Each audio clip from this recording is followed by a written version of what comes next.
आज मैं आप लोगों को एक खौफनाक कहानी सुनाने जा रही हूँ जो राजस्थान के चित्तौड़गढ़ के पास एक छोटे से गांव में घटी थी। इस गांव में एक परिवार था जिसमें 22 साल का लड़का था अरुण। वो अपने माँ बाप और अपनी बहन के साथ रहता था। जब अरुण 22 साल का हुआ तो उसकी शादी की बातें शुरू हो गई। कुछ समय बाद अरुण को एक लड़की की फ़ोटो पसंद आई और उसने अपनी माँ से कहा, माँ मैं इसी लड़की से शादी करूँगा। माँ ने भी खुशी खुशी उसकी बात मान ली और उस लड़की से उसका रिश्ता तय कर दिया। शादी की तैयारियां ज़ोरों शोर से चल रही थी। संगीत, हल्दी और मेहंदी की रस्मों में पूरा घर खुशी से झूम रहा था।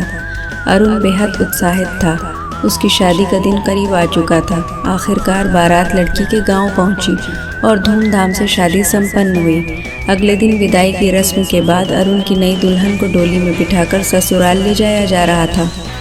रास्ते में 4 कहार डोली लेकर जा रहे थे और दोपहर की तपती धूप में बहुत थक चुके थे।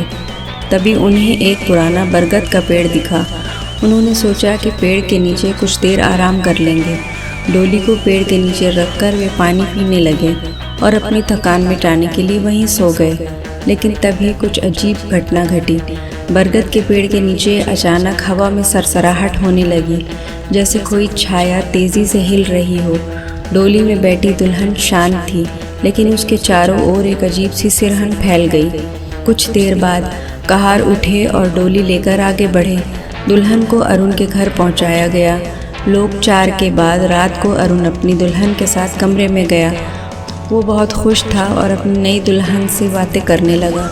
लेकिन तभी उसकी दुल्हन ने उसकी ओर मुड़कर कहा, प्यास लगी है तो मैं पानी लाती हूँ।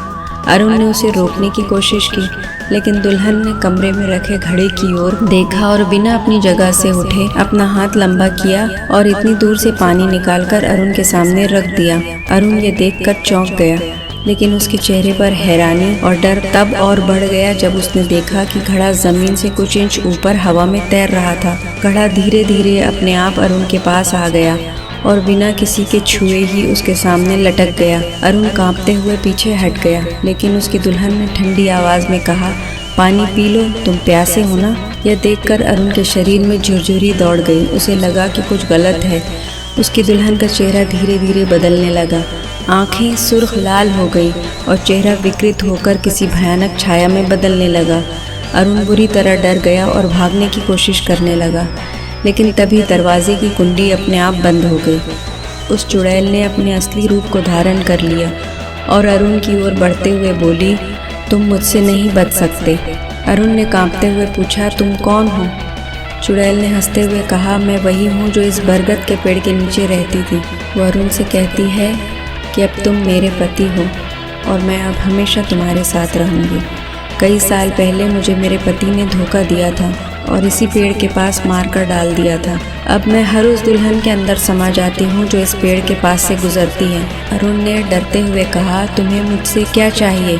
चुड़ैल ने कहा, मैं तुम्हें नहीं मारूंगी, लेकिन तुम हमेशा के लिए मेरे साथ रहोगे। तुम्हारी आत्मा मेरे साथ इस पेड़ में कैद रहेगी और इस गाँव के हर घर में ऐसा ही होगा। जो भी इस रास्ते से गुजरेगा कोई इस श्राप से नहीं बच सकेगा। ये कहकर चुड़ैल ने अरुण को घसीटकर खिड़की के बाहर की ओर खींच लिया। उसके साथ गांव से गायब हो गई। आज भी लोग कहते हैं कि उस बरगद के पेड़ के पास से गुजरने वाली नई दुल्हनों के साथ कुछ अजीब घटित होता है। जो भी उस पेड़ के पास जाता है वह या तो लौट कर नहीं आता या फिर लौटता है तो उसकी ज़िंदगी कभी वैसी नहीं रहती।